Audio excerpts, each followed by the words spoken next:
Alright chums, okay, wood turning. So if you've no interest in wood turning, this is what it's about.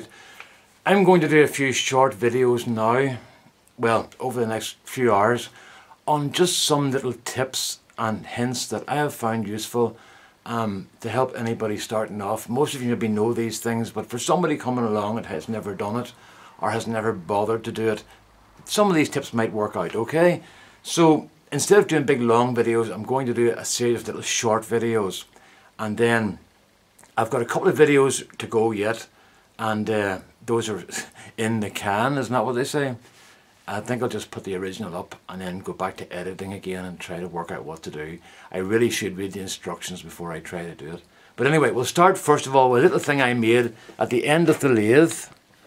It's just a little tool holder, and I need to get that down to there. And just turn that up so that I can see. Right, so what this is, it's just a little tool holder I made here. We all like dimensions, so it is 27 centimeters by, or 10.5 inches by 34 centimeters or 13.5 inches. But that size is arbitrary. You can do it, make it whatever size you want, but I've found that a decent size for holding chisels.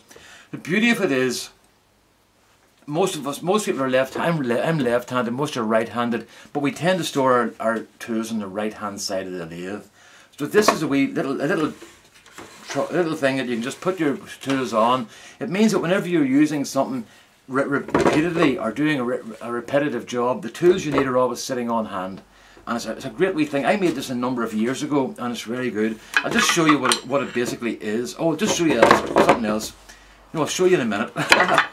See, I haven't prepared this very well. Carefully set my tools on the ground. Right, as you can see, this is no more than a piece of pine, which was, back to the measurements, which was 11.5 inches, 29 centimeters, 29 centimeters by 2 inches. It was originally. Well, that's 1.25, so it's 2.5 inches originally. So what I did was, as you can see, all I did was I drilled 2, 3, 5 holes in the piece of pine, and then I just ripped it down the centre and glued them onto a board. It's as simple as that.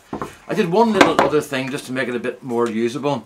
I put a little block underneath, as you can see there, and that little block lets it ride in the ways. Now, it's not dead tight or anything, but it just moves along nicely. What it means is that with this little stop here in the lathe, it means that when you're working and you need a bit more room, say you're using it here, you can push it on out, and it doesn't come off the end of the lathe and all your chisels will go on the ground.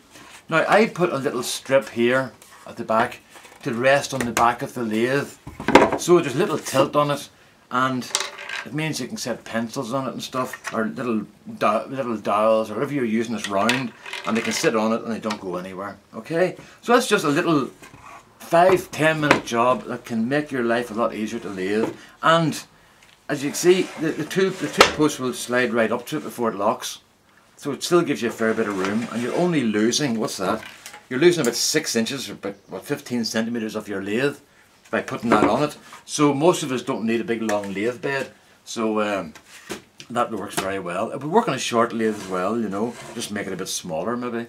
But that's what I do, and it's a great yoke because it means as you're working, as you select the tools you need, they're all sitting beside you. Okay, so that's number 1 tip for today, and a little tool holder, and I'm going to do some other videos now. Okay, all the best now, bye bye.